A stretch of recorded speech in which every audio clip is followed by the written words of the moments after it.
Ya, kita lanjutkan balik semuanya. Terakhir minggu lalu kita kan online ya ngasih materi tentang AJS ya. Nah, AJS ya, Ya, ngasih jaringan sumber. Paham ya? Jaringan ya? sedikit sih ragu-ragu. Ragu-ragu. Iya. Ya, garis besarnya begini, AJS itu adalah sebuah model pertolongan, terutama pertolongan pada individu. Pertolongan pada individu. Eh,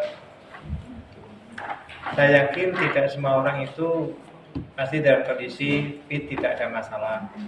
Ada kalanya orang itu menghadapi masalah. Dan tidak ada namanya orang itu menginginkan ada masalah kan gitu ya. Inginnya nggak ada masalah dalam hidupnya.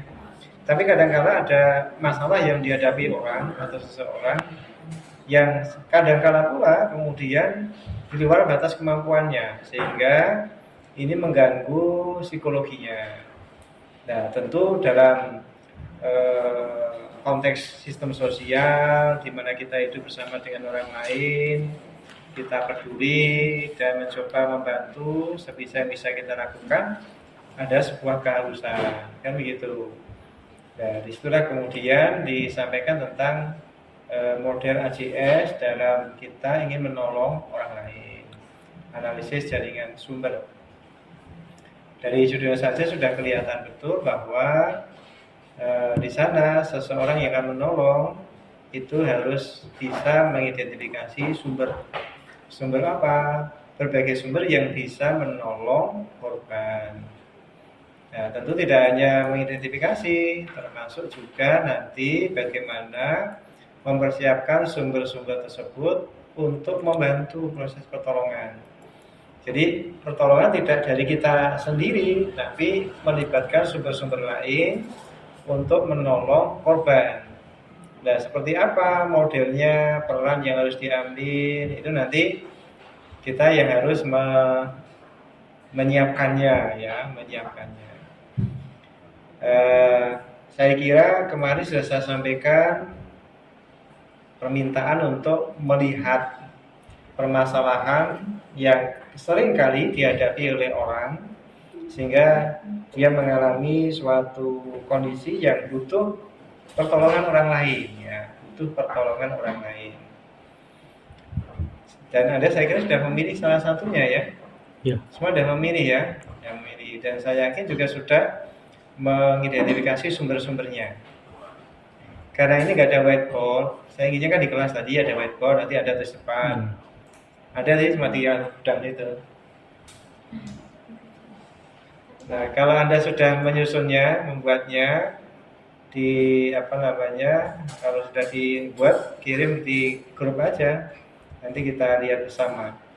Atau Anda cerita masing-masing apa yang sudah dibuat. Ada yang sudah membuat? Sudah, Pak Marjono? Sudah. Sudah buat? Ya.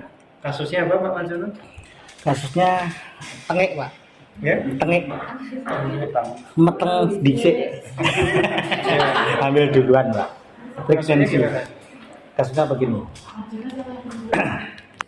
Dalam suatu kasus terdapat seorang remaja perempuan berusia 16 tahun yang masih bersekolah di tingkat SMA. Klien adalah anak kedua dari 3 bersaudara dalam keluarganya. Orang tua klien adalah pasangan yang berprofesi sebagai petani dengan kondisi ekonomi keluarga yang pas-pasan. Mereka tinggal di sebuah desa kecil yang terletak di pedesaan. Kehidupan klien sehari-hari adalah sebagai siswi yang rajin belajar dan aktif dalam kegiatan sekolah. Namun, suatu hari ia menemukan dirinya dalam situasi yang mengejutkan dan menakutkan. Ia mengetahui bahwa ia hamil dan ini merupakan hasil dari hubungan dengan teman sekolahnya yang tidak bertanggung jawab. Klien pada awalnya merasa sangat panik dan tidak tahu bagaimana menghadapi orang tuanya. Ia bahkan sempat mempertimbangkan untuk melakukan aborsi secara diam-diam karena takut reaksi keluarganya. Namun, setelah berbicara dengan seseorang guru yang juga adalah seorang konselor di sekolahnya, klien mulai mencari jalan keluar, yang lebih baik.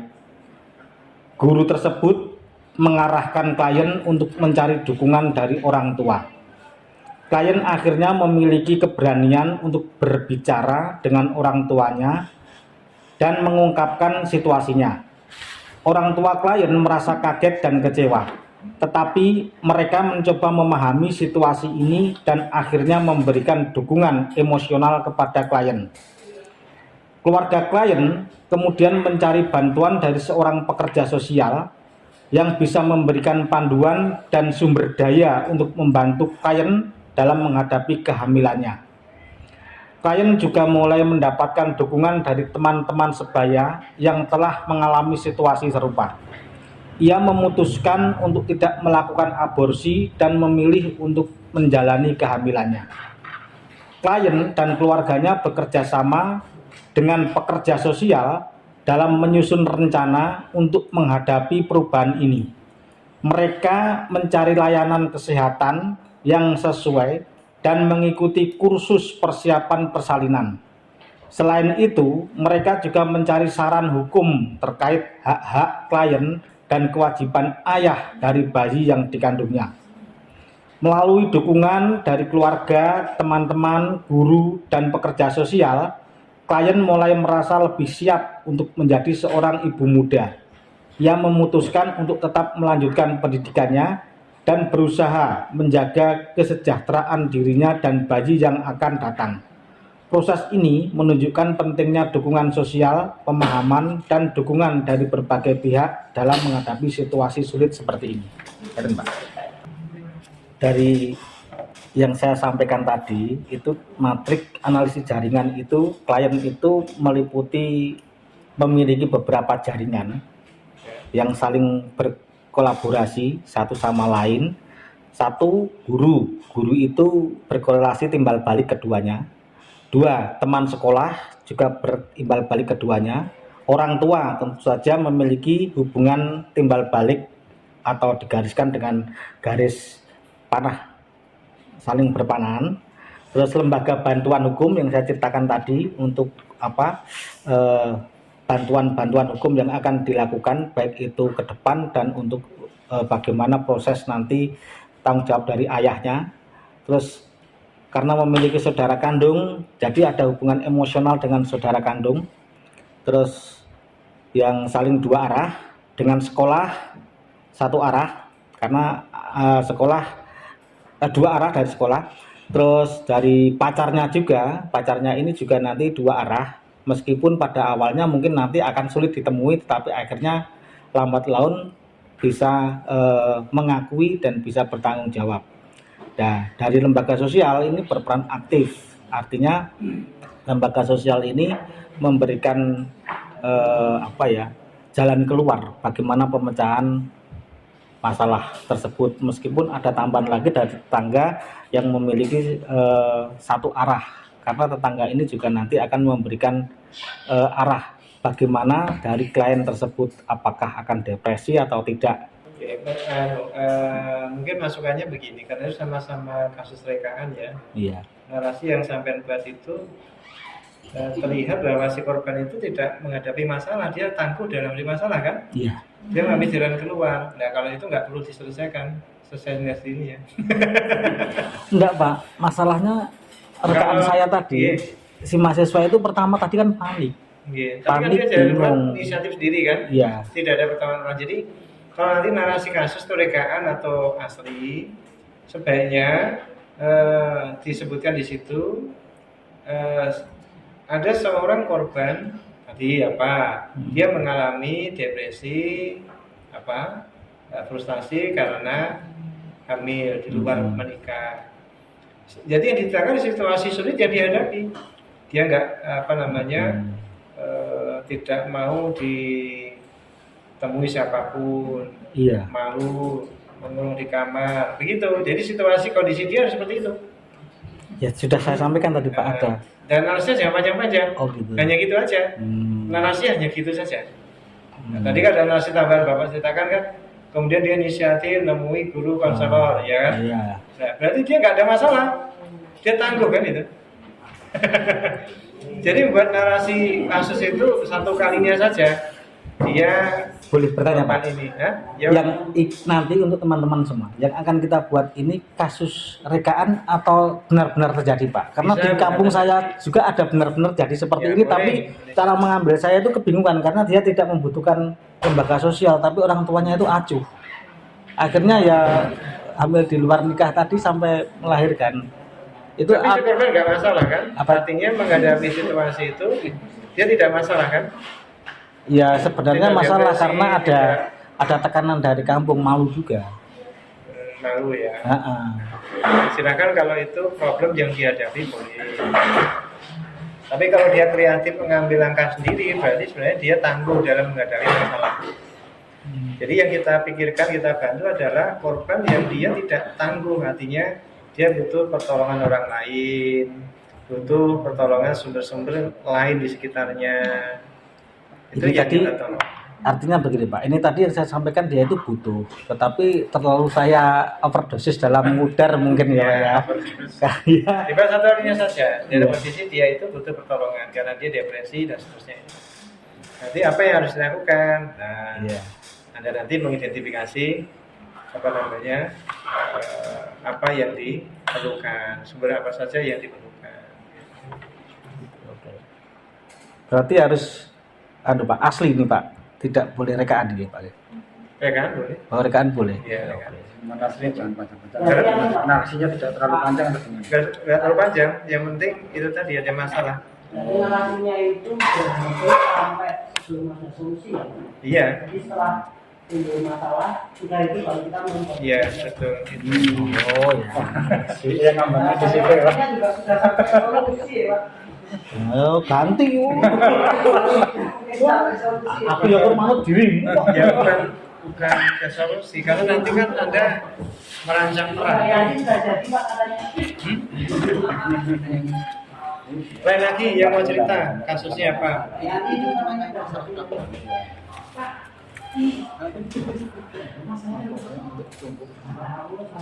Sudah yang mau cerita kasusnya apa? Sudah.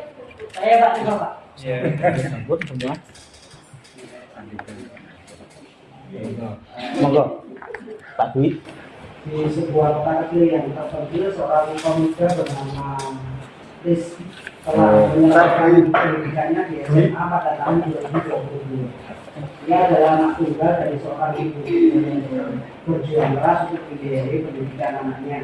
Rizky sangat bersemangat untuk melamar pekerjaan dan membantu ibunya, tapi yang menghadapi kendala yang disebut ini. Ketika ia datang ke sekolahnya untuk mengambil ijazahnya, ia dibuat terkejut oleh pihak sekolah. Mereka memberitahunya bahwa ijazahnya tidak dapat diberikan karena yang memiliki kegiatan administrasi yang dimilikinya. Rizky sangat terkejut dan tidak tahu apa yang harus dilakukan.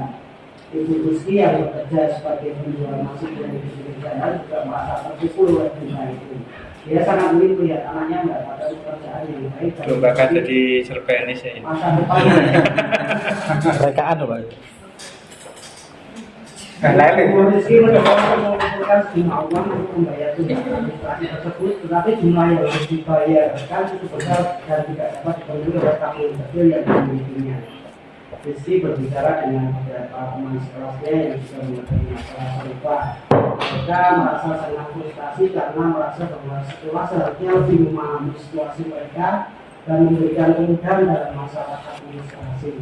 Mereka merasa bahwa pendidikan mereka sudah selesai dan seharusnya mereka memiliki akses ke ijazah. Panjang banget ya.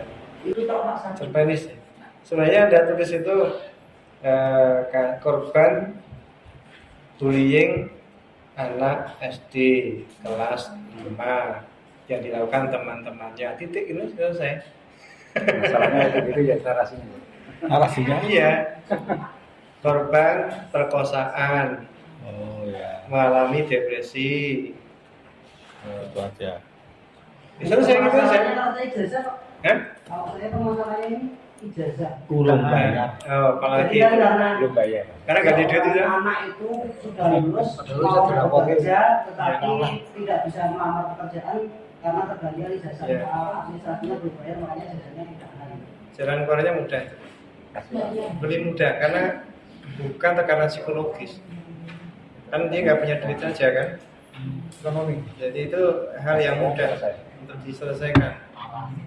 Tapi kalau masalah psikologis itu yang berat, betul banyak pihak yang membantu secara psikologis juga menolong. Jadi Pak ini mungkin jenengan kasusnya adalah perkosaan, yang mana perkosaan tidak dikehendaki. Tapi kalau dia hamil karena keinginan bersama, ya rupanya nggak ada. Mengkar dewi sama maunya. SMS ya Pak. Kan gitu. Iya. Ya kan di Garut itu kan korban perkosaan oleh guru-gurunya gitu kan, ustadznya itu kan. Nah itu kan dipaksa itu kan, pasti mereka depresi. Nah itu selesai, itu kok kasus yang nyata terjadi. Kita mengandaikan salah satu santrinya korban perkosaan dari guru ngajinya. Itu aja selesai kan? Jadi kasus depresi yang dialami seseorang perempuan, seorang santri yang diperkosa, akhirnya hamil oleh guru ngajinya. Titik, selesai begitu. Hanya begitu aja, nggak usah panjang dan lebar. Yang panjang lebar nanti dijabarkan dalam ini Pak, bisa dalam Iya. kotak ini ya. Ya, Yang jenis kualitas. sudah ada yang ngambil? Dari cewek. Itu Pak. Kasus apa? Itu Pak. Yang mana dulu? Urut dari sini. Kasusnya apa? Ayo kan Enggak, dibaca. kasusnya apa aja? Nggak usah saya baca. Nanti kalau saya baca menung semua. Dibaca urut. Kasusnya apa gitu aja? Itu kan panjang juga toh. Kasusnya apa itu? Stigma dan diskriminasi terhadap pendidikan. Itu apa itu? Dengan HIV/AIDS. Jadi dia nanti Seseorang ya, seseorang yang dia depresi karena dia mengidap HIV dikucilkan di masyarakat itu kan? Ya sudah, itu aja, nggak usah panjang lebar berarti. Nah, sampean fotokan bagian ACS-nya, difoto dan dikirim ke grup. sudah ada informasi. Nih, Belum dikirim. Sudah difoto. fotoin aja, hanya difoto itu aja, nggak usah banyak-banyak. Yang ini. Ya, dari foto. Cerita Pak. Cerita bagannya sampai ceritakan. Cerita lebakan. Itu ceritain yang itu. Iya. Bagian. Bagan ini gue cerita. Cerita ini aja. Ini dong yang ngomong ini.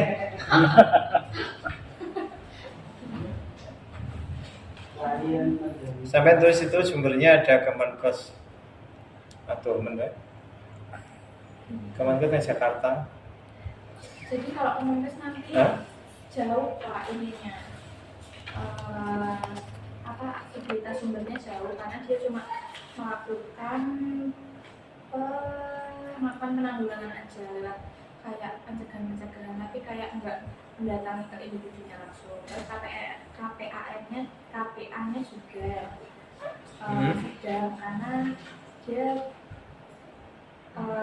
sesekali dia mendatangi klien karena untuk konseling, terus tes sukarela rahasia, pengobatan dan perawatan. Kalau nanti yang jarak dekatnya kayak yang pihak rumah sakit kayak dokter, terus psikiater gitu, soalnya nanti melakukan pengobatannya klien mengambil obatnya 2 minggu sekali, terus melakukan Ini kan dia depresi karena pengucilan toh. iya, tapi untuk obatnya yang belum dapat itu. Jadi nggak mikir tentang obat-obatnya urusan lain. Jadi dia itu depresi karena dikucilkan masyarakat menempatkan dia sebagai seseorang yang tidak berharga, sehingga dia depresi. Nah, bagaimana mengembalikan dia agar punya kepercayaan diri meskipun dia penderita AIDS? Berarti nggak pakai Siapakah pihak dia yang bisa menolong membangkitkan kembali kepercayaan dirinya, kemudian tidak dikucilkan di masyarakat? Siapa itu pihak-pihak terkait yang perlu membantu dia? Ini yang masalahnya beban psikologis loh, bukan masalah obat, bukan masalah duit, bukan itu, tapi masalah bagaimana mengembalikan psikologisnya itu, termasuk masyarakat tadi agar mereka tidak mengucilkan, ya kan begitu. Masyarakat tetap masalah sekitar sebagai sumber, nah, sumber nanti bagaimana diolah. Nanti langkah berikutnya setelah tabel dibuat baru mengolah peran apa, langkah apa dilakukan termasuk sumber itu. Paham ya?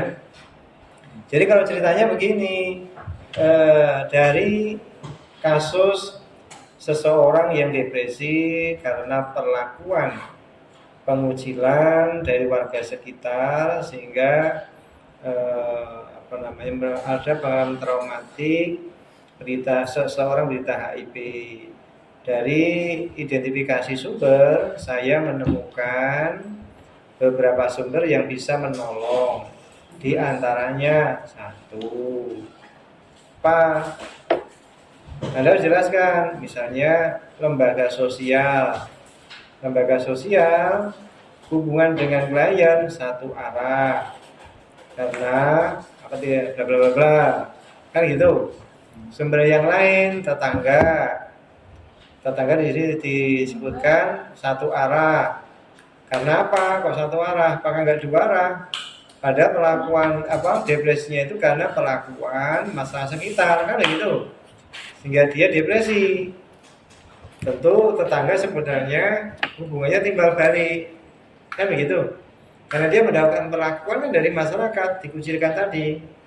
Berarti hubungan dua arah itu nggak selalu baik, Pak. Boleh yang Iya. pengucilan berarti tetap. Iya, yang berbalik itu maksudnya kedua-duanya itu aktif. Apalagi kalau tetangga masa kita itu menjadi pelaku dari depresi tadi. Penyebab. Paham ya? Bisa dimengerti? Bisa. Tokoh masyarakat ini bisa timbal balik karena dia mendapatkan traumatis depresi karena perlakuan masyarakat. Nah, tokoh masyarakat pastilah dia punya hubungan. Artinya dia dikenal oleh klien, ya kan? Tokoh masyarakat kenal klien, kan tokoh masyarakat setempat.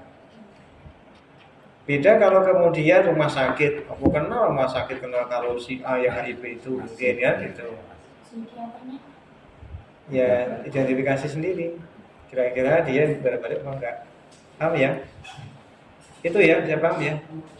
Saya ngomong banyak nggak enak. Gigi saya sakit, saya bengkak.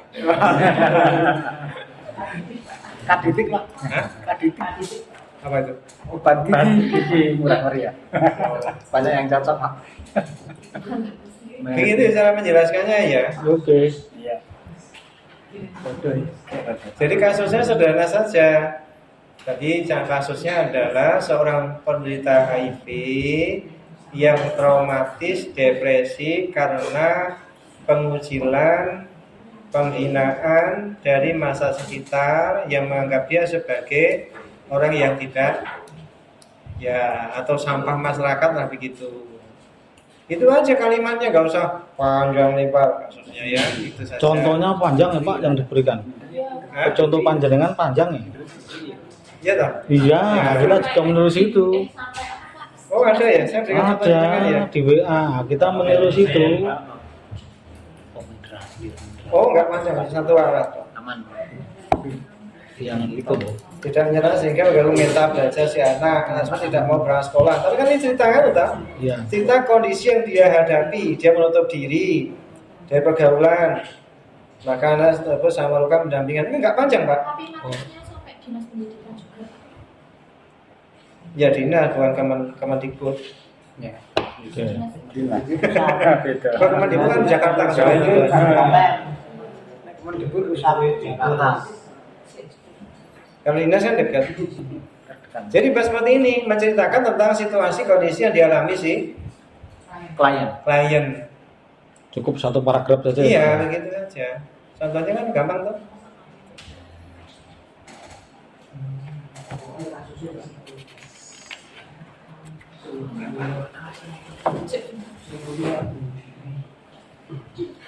Ini juga bukan berarti itu bagus yang dibuat ini. Ya, kirain Ini nggak disebutkan teman sekolah, harusnya ada teman sekolahnya, ya kan? Ada teman sekolah yang kesehariannya itu ada hubungan timbal balik kan? Balik. Sering berkunjung ke rumah. teman dekat. Ya teman dekat juga buat timbal balik. Teman dekat sama. Artinya ada interaksi aktif. Interaksi aktif di antara keduanya. Kalau dinas pendidikan kan nggak aktif. Lembaga sosial anak SD saya kira nggak akan kenal lembaga sosial. Tokoh masyarakat ya satu arah. Tetangga mungkin kalau anak SD nggak begitu akrab, beda orang tuanya ya. Kalau keluarga mestinya hubungan timbal balik itu kan satu arah itu juga nggak pas. Kan keluarga itu intensif kan hubungan interaksinya kan, timbal balik kan. Lepas dari saat itu orang tua itu kurang perhatian pada anak. Tapi hubungannya timbal balik karena intensitas ketemunya tinggi. Bisa dipahami ya, kayak gitu ya, bisa ya? Bisa. Ya, identifikasinya seperti itu. Ada yang lain yang dipoto masih saya. Siap. Siswa sekolah dasar minder akibat trauma menjadi korban kekerasan seorang ayah. Kayaknya kelihatan. Minder apa? Ya Pak, Minder apa? minder ini tadinya ceritanya suatu di salah satu sekolah dasar yang penuh dengan siswa yang ceria dan bersemangat, namun di balik senyum mereka tampak ceria terdapat salah seorang siswa yang mengalami penderitaan yang tak terlihat. Siswa itu namanya Chandra, seorang anak yang selalu terlihat minder dan cemas. Chandra hidup dalam sebuah keluarga yang dipimpin oleh kekerasan keluarga. Ayah dan ibunya sering terlibat dalam pertengkaran sengit yang berujung pada kekerasan secara lisan maupun secara fisik. Chandra sebagai anak yang tak berdosa sering menjadi sasaran kekerasan tersebut. Ia seringkali diserang dengan lesan oleh orang tuanya, kata-kata kasar dan hinaan terus-menerus melukai hatinya yang masih rapuh. Akibat dari kondisi keluarga yang tidak stabil dan penuh kekerasan, Chandra merasa minder dan tidak berharga. Ia merasa bahwa dirinya tidak layak mendapatkan kasih sayang dan perhatian ketika berada di sekolah. Chandra seringkali menarik diri dari interaksi sosial dengan teman-temannya. Ia merasa takut untuk melibatkan diri dalam kegiatan di kelas ataupun bermain dengan teman sebayanya. Rasa minder yang mendalam. Ceritanya wis baik. Kemudian sampai cerita tebakannya piye tengok cerita. Ceritanya bahwa anak tersebut tadinya itu cerdas Pak, semangat. Ya, maksudnya bagannya sampai cerita Bahkan dari orang tua itu ada imbal baliknya karena yang sering marah kan dari ayahnya. Sampai kan yang akan menolong kerja sosial. Sampai ngomongnya bukan begitu caranya, mulainya setelah saya identifikasi sebagai pekerja sosial misalnya begitu, ditemukan beberapa sumber yang memungkinkan bisa menolong pada si anak tadi. Satu, siapa? Gitu. Oh. Ya, gitu. Bisa?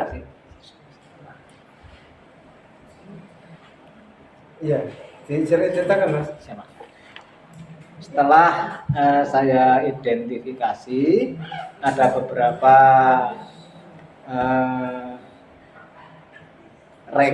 sumber yang memungkinkan bisa menolong anak tersebut pada klien yang menjadi korban. Ya klien atau korban. Klien ya korban. Antara lain satu dari pihak orang tua itu adalah seorang ibunya karena walaupun orang ayahnya itu sering melontarkan kata-kata yang nggak usah ngomong begitu. Jadi satu orang tua asosiasinya orang tua memiliki hubungan yang dekat dengan anak, kemudian tetangga. Begitu aja seperti itu. Anggota keluarga lain atau kakak kandung sumber yang berkualitasnya bagus karena klien sejak lahir sampai sekarang. Nah, Anda cerita tentang itu hubungan nggak balik bangga itu aja, nggak usah kualitas sumber sebagainya. Siapa? Nanti setelah berikutnya. Teman dekat ada hubungan timbal balik. Terus yang kedua keluarga atau kakak kandung hubungannya timbal balik. Orang tua itu juga ada hubungannya imbal balik dengan klien. Tetangga itu satu arah atau Kenapa tetangga satu arah? karena di dalam ini Pak, tetangga cuma memperhatikan, tapi tetangga itu mau Nggak tahu, cuma perhatikan. tetangga saya. Ya, enggak, maksudnya asumsi dulu. Karena tetangga itu orang dari dia mau menolong anak Ya, tersebut. kalau ini korbannya kan anak SD. Iya. Tentu anak SD itu dengan tetangga dalam pengertian itu adalah orang tua, tentu tidak memiliki hubungan yang dekat dan itu. Yang punya hubungan dekat biasanya orang tua sama orang tua kan? Iya. Itu aja. Begitu saja. Ini kan baru identifikasi sumber saja dulu. Betul Pak. Nanti baru ke matriknya sampai cerita detailnya itu. Siap. Yang selanjutnya tempat ibadah atau masjid. Hubungannya searah. Lalu guru kelas itu imbal balik. Selanjutnya dari guru kelas hanya ke sekolah itu hanya satu arah. Terus komite sekolah juga satu arah. Psikolog itu ada imbal baliknya dengan komite sekolah, tapi secara langsung dengan klien itu psikolog satu arah. Selanjutnya lembaga sosial juga satu arah. Selanjutnya dinas pendidikan juga satu arah. Mungkinkah dinas pendidikan itu langsung mengontak hubungan dengan si anak? Tidak. Melalui sekolah kan? Iya, melalui sekolah. Kenapa langsung ke klien? Kan nggak langsung kan? Siap. Biasanya di sini kan nanti perbaikannya pada iklim di sekolah. Tentunya dinas pendidikan itu hubungannya dengan pihak sekolah, ya kan? Pihak sekolah atau komite sekolah, tidak langsung ke klien. Nggak mungkin ke klien kan? Tidak, Pak. Paling dinas pendidikan merangkul kerjasama dengan Lembaga sosial, Lembaga ini kan sosial. langsung ke klien juga.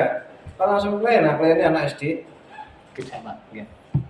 Lembaga sosial bisa melalui orang tua, kemudian di masyarakat. Jadi dia nggak secara langsung berhubungan dengan klien. Anak SD kan nggak mungkin ya. Nggak mungkin. Ya, dia membantu memperbaiki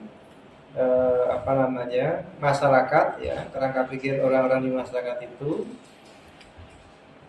untuk membantu bagaimana menciptakan iklim yang baik, ya kan, di masyarakat.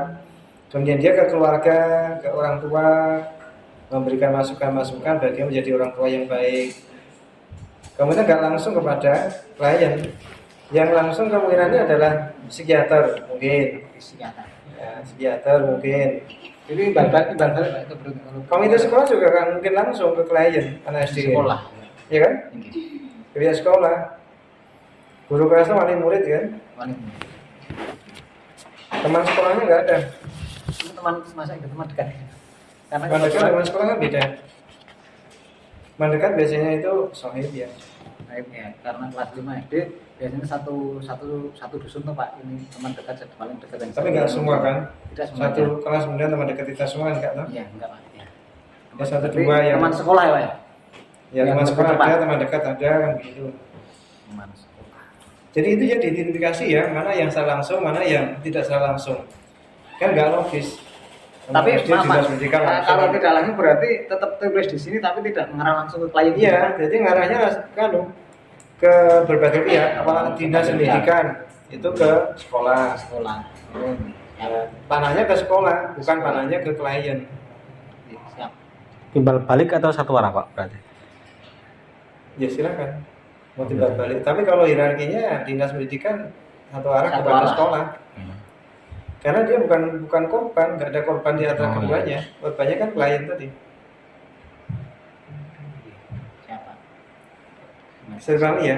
Kira-kira kita membayangkan saja lah, bayangkan kalau korbannya anak SD, siapa sih yang berada dekat dengan dia bisa bantu dia nolong yang langsung gitu loh.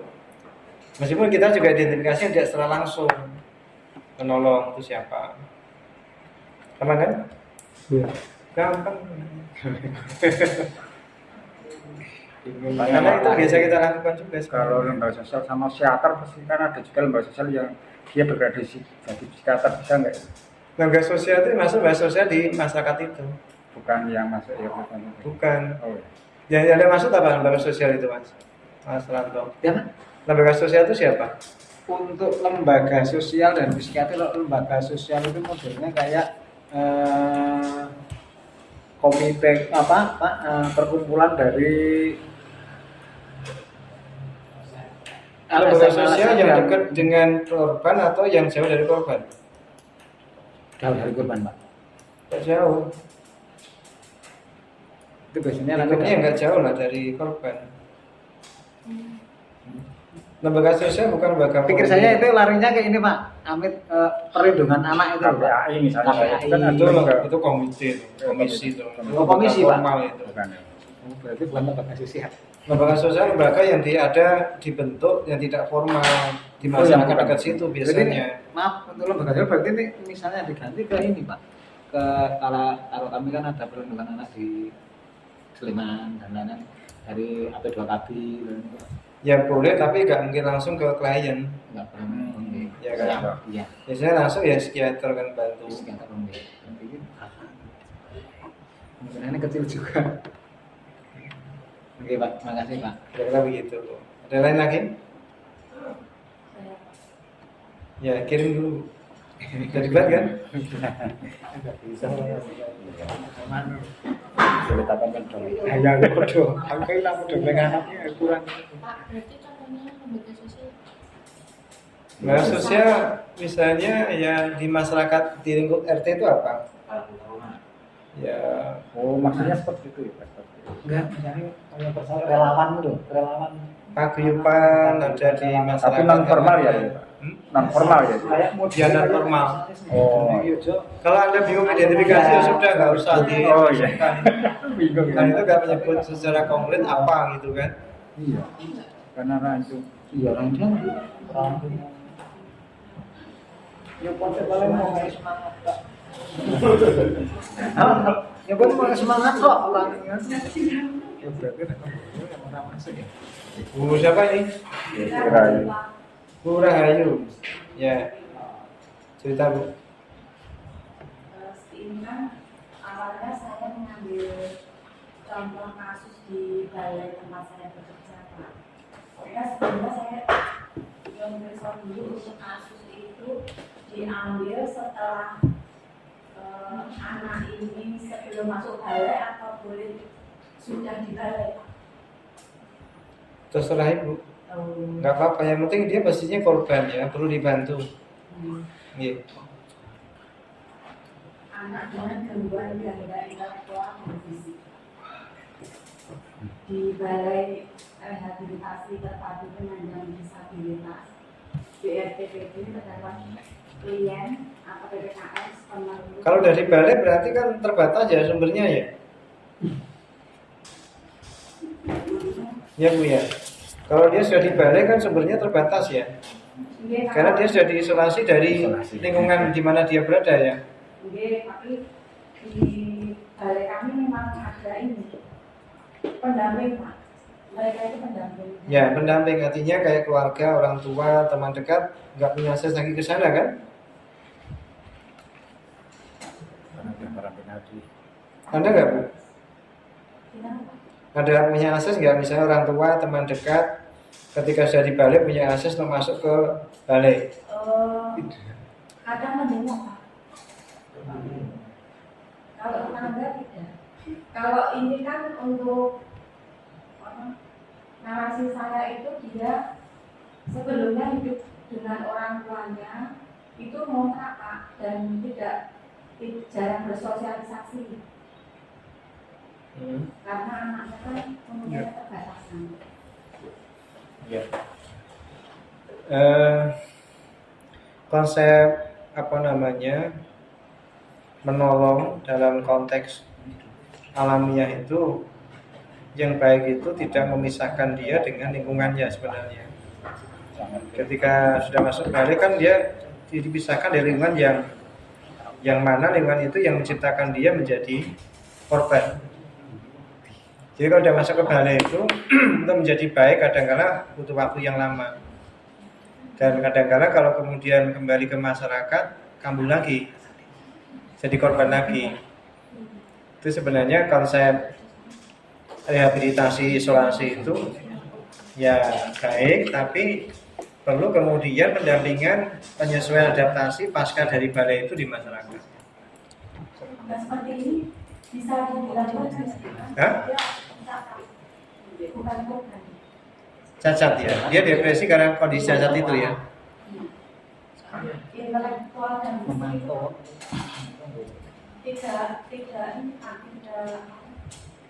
tidak sakit jiwa itu loh Pak. Maksudnya kayak akhirnya apa intelektual mana itu loh Ya, ya. yang kamu maksud.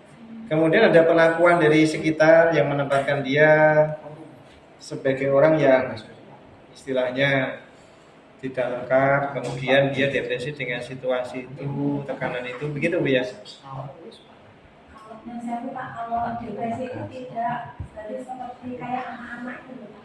Oh iya, ya. Oh, Jadi di autis ya. Kalau itu berarti pendampingan selamanya kan? Iya. Istilahnya pendampingan selamanya, seterusnya gitu kan? kalau di balai nanti diajarkan untuk aktivitas kehidupan dan dia lebih mandiri. Tapi kan kemungkinan kecil kembalikan loh. Kemungkinan kecil kembalikan karena keterbatasan yang memang tidak bisa diapa-apain lagi. Tapi nggak apa-apa kalau mau silakan diceritakan.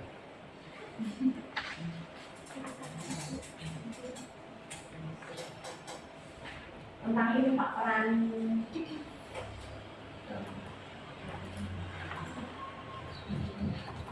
Ya, peran-peran itu sumber itu gimana gitu?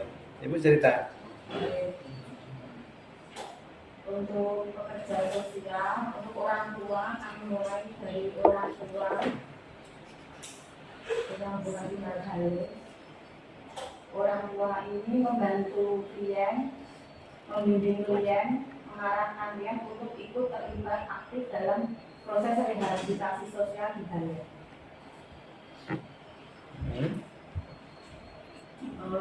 Untuk pekerja sosialnya memberikan motivasi yang kuat untuk klien agar dia semangat dalam mengikuti proses rehabilitasi sosial. Nggak usah cerita begitu. Dari identifikasi yang saya lakukan, ada beberapa sumber yang bisa memungkinkan untuk menolong pada klien. Salah satunya orang tua. Nah, orang tua asumsinya gimana?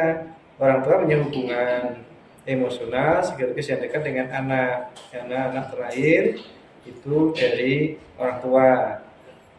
Kan gitu aja cerita kita aja. Kemudian pekerja sosial, hubungannya timbal balik karena pekerja sosial ini berada dekat dalam kehidupan si klien kan gitu Bu ya. Balai sosial kan pegawai di balai atau Bu? Nah iya itu kan. Yang setiap harinya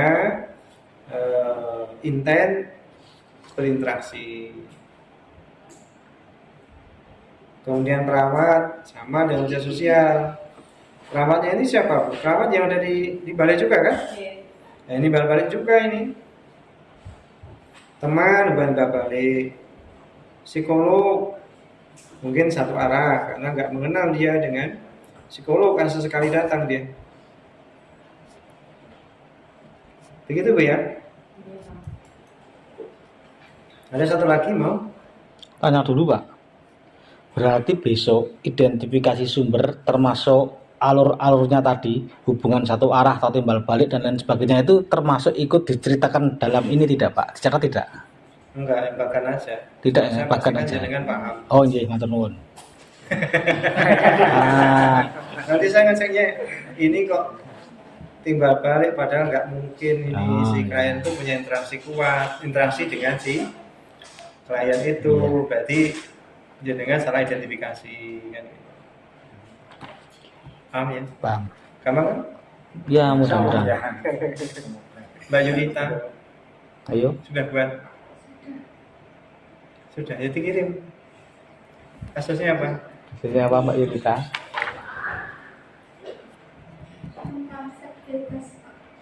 Apa? Hah? Oh, Apa? free konsep bebas sama. Ya. Oh, pregnancy before married. Nah, hamil di luar nikah.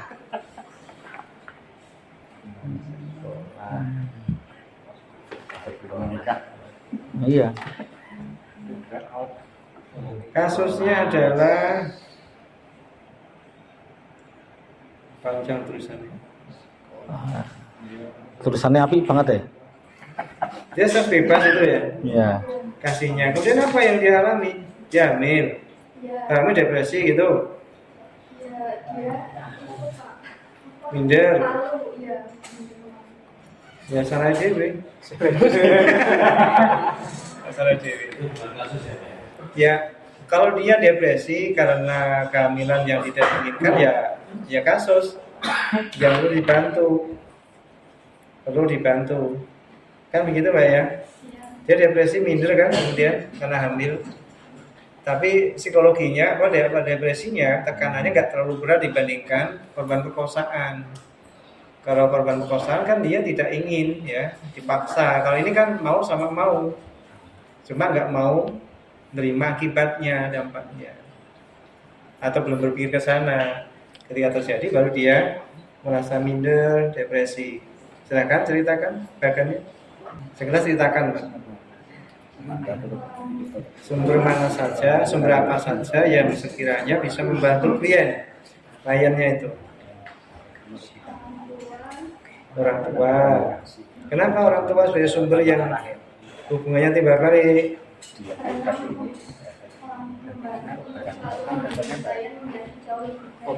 Ya belum tentu. Pakai asumsi dulu. Artinya klien ini kan anaknya orang tua. Sejak kecil hidup bersama dengan orang tua, ya kan? Itu saja kalimatnya sederhana aja. Masalah nanti bisa bantu atau tidak nggak ngerti, ada orang tua juga mau peduli nggak ada juga, kan begitu.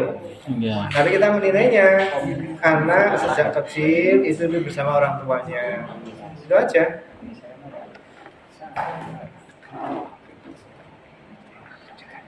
Lingkungan sekolah, hubungan timbal balik, kenapa?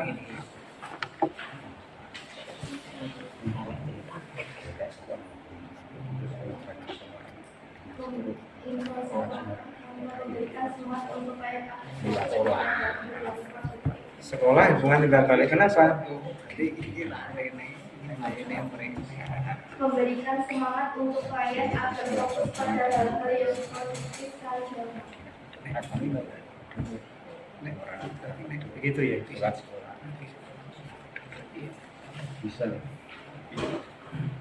Ya bisa timbal balik, bisa juga enggak juga ya. Tapi kalau dari hubungan mungkin bisa timbal balik menolong. Karena dia mengenal teman sekolahnya kan sejak lama gitu ya. Apalagi teman dekat. Tapi kasus ini atau kondisi yang dialami klien ini tidak terjadi di sekolah, tapi terjadi di luar sekolah. Jadi pahami ya? Dikeluarkan dari sekolah Mas. Hah? Kalau klien itu dikeluarkan dari sekolah, Ya kadang begitu Pak, kan jagannya. itu hamil loh. Iya. Jadi ini suatu kasus yang mana tidak terjadi di sekolah, terjadi di luar sekolah. Jadi sekolahnya juga enggak Ya relevan enggak? menyangkut sekolah. Nah sekolah tidak mau tahu kaitannya dengan satu akibat dampak yang sudah terjadi, yang itu tidak terjadi dikarenakan atau kejadian tidak terjadi di luar sekolah. Kecuali kalau si laki-lakinya itu satu sekolah, berarti menjadi masalah. Berarti ada pergerakan bebas di sekolah itu. Satu sekolah, ya itu sekolah bisa juga, karena bisa menjadi bukan, artinya juga menjadi introspeksi ya, evaluasi bagi sekolah. Jadi ada sesuatu yang perlu diperbaiki di sekolah itu. Jadi pahami nggak? Ya maksudnya di materi ini tuh sekolahnya itu masuk tidak, karena kan kalau tadi sekolah tidak dihubungi kejadian kan di luar sekolah. Artinya di bagiannya itu di matriks analisis Dimasukkan bangga gitu toh? Dimasukkan. hubungannya kami berbalik. Ya dimasukkan itu. Karena ini menjadi presiden dulu bagi sekolah karena kedua-duanya di sekolah yang sama, satu kelas yang sama. Itu beda. Kalau kemudian laki-lakinya itu dari lain tempat, tidak di sekolah yang sama, itu bisa tidak timbal balik. Yang berperan penting ya orang tua sama lingkungan sekitar. Kemudian ada yang ngupload matriknya. Ada yang ngupload matriknya, ada matriknya.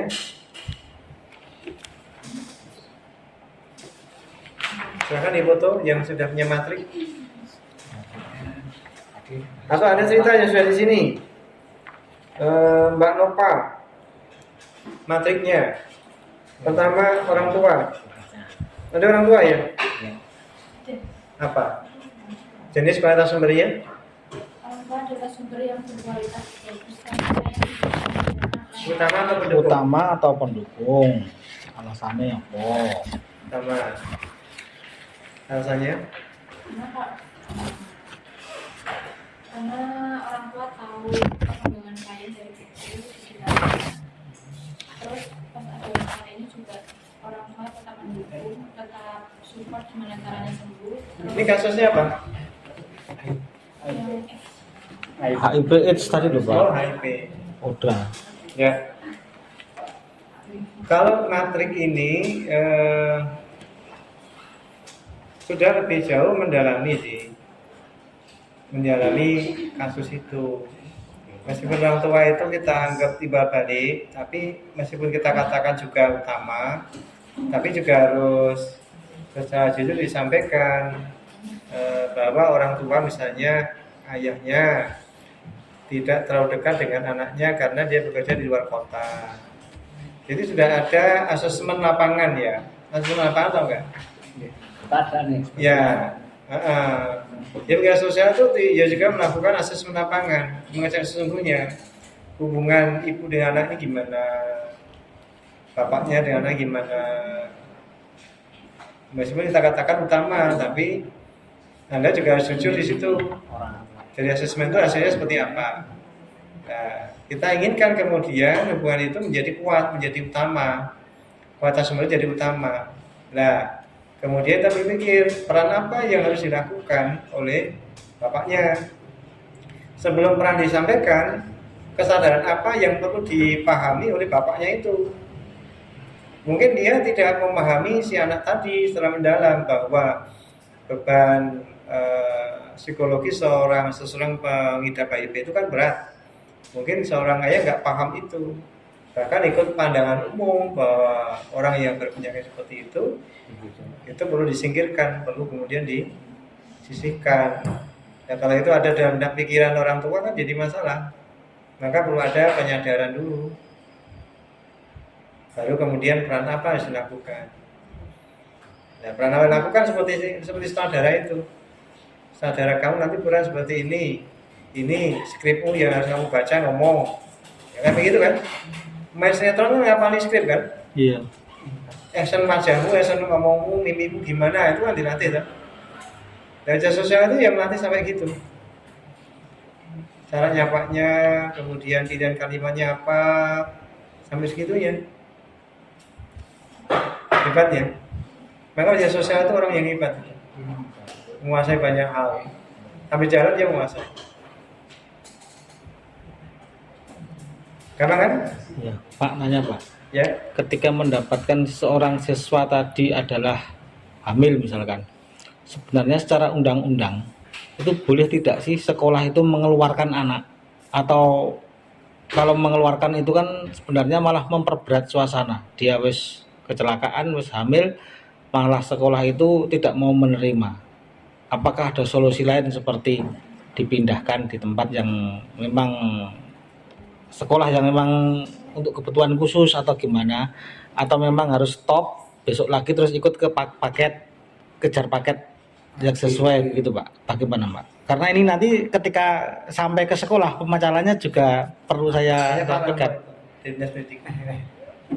Sebenarnya kalau terkait mungkin ayo ini dinas pendidikan. Nah, secara hukum itu boleh tidak, ini loh. Ya, menurut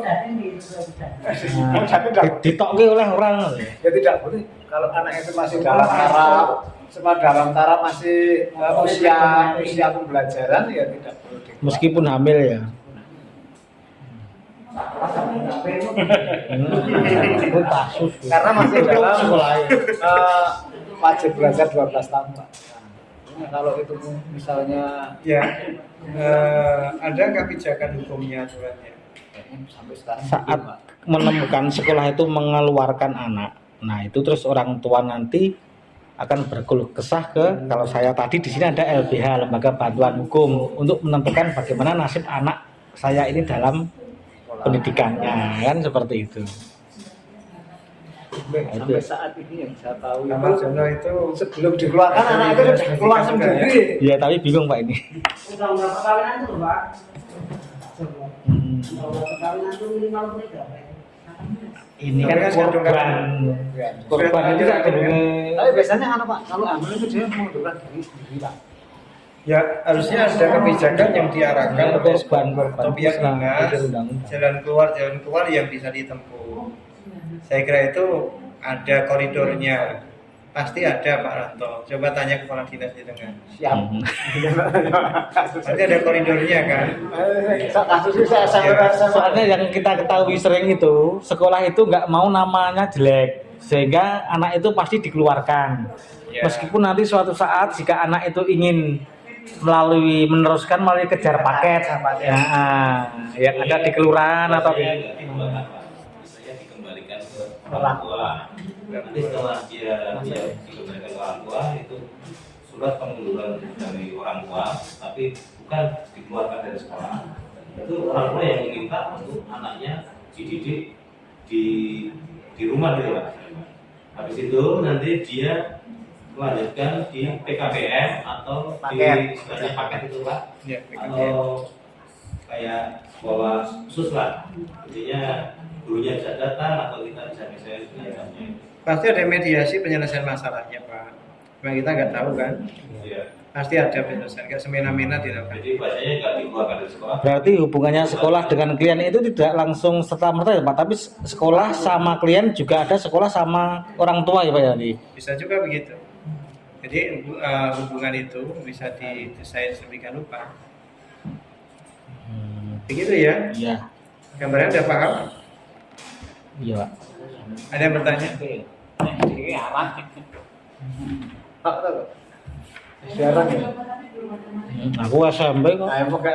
Oh SMA kok, aku SMA. Kemudian Mbak Nova, tadi orang tua, teruskan aksesibilitasnya gimana?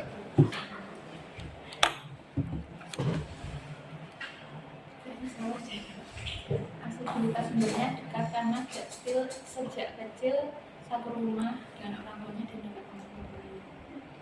Jadi Mudah ya. Ya, kalau dalam praktik yang sesungguhnya, Anda juga harus melakukan asesmen lapangan betul. Kan tidak mesti orang tua itu juga sensibilitasnya mudah. Ya kan? Ada yang bekerja di luar kota, bapaknya misalnya pulang seminggu sekali. Kan hasilnya sulit. Ya kan? Tidak mudah. Ibunya kerja karir, pagi berangkat, pulang malam. Itu juga hasilnya tidak mudah juga. Tapi Anda berasumsi saja dalam mengisi uraian di matrik itu, pakai asumsi, ya, nggak apa-apa. Tapi dalam praktek sesungguhnya Anda harus melakukan asesmen lapangan betul. Karena setelah ini nanti Anda tugasnya adalah apa yang mau dilakukan terhadap sumber ini. Oh, sumber Bapak, dia kerjanya di luar kota. Nah, Anda merekomendasikan pertama langkahnya memberi penyadaran pada bapaknya tentang kondisi anaknya yang perlu perhatian khusus. Tentunya empat mata kan itu ya menjelaskan. Yang kedua merekomendasikan apa? Coba sampaikan ngajukan cuti barang 2 minggu atau seminggu. Untuk apa? agar Bapak bisa bangun kedekatan dengan anak Bapak yang sedang menghadapi masalah. Kan gitu. Itu langkah-langkah berikutnya. Kemudian sumber lainnya seperti apa langkah yang harus dilakukan. Begitu. Tapi itu nggak tugas yang harus dilakukan. Kalau itu tugas dilakukan berat ya. Berat kalau Anda mengerjakan itu. Paham ya? Ya. Kemudian kalau nggak sampai detail ya itu tadi. Bapak tadi tentunya hubungan dengan anaknya kan nggak terlalu dekat ya. Paling tidak Anda membantu bagaimana membuka komunikasi dengan si anak tadi. Anaknya kan nggak dekat dengan bapaknya secara psikologis, nggak ada hubungan emosional dekat meskipun dia bapaknya, karena dia sering pergi keluar kota sebulan 2 bulan sekali baru pulang kan begitu. Apa harus dilakukan? Nah ini lebih detailnya, teknisnya itu juga perlu dibantu. Bisa dipahami ya? Saya kira Anda paham lah ya. Kalau Anda paham seperti ini, Mas Pandi cari cewek cantik mudah Mas.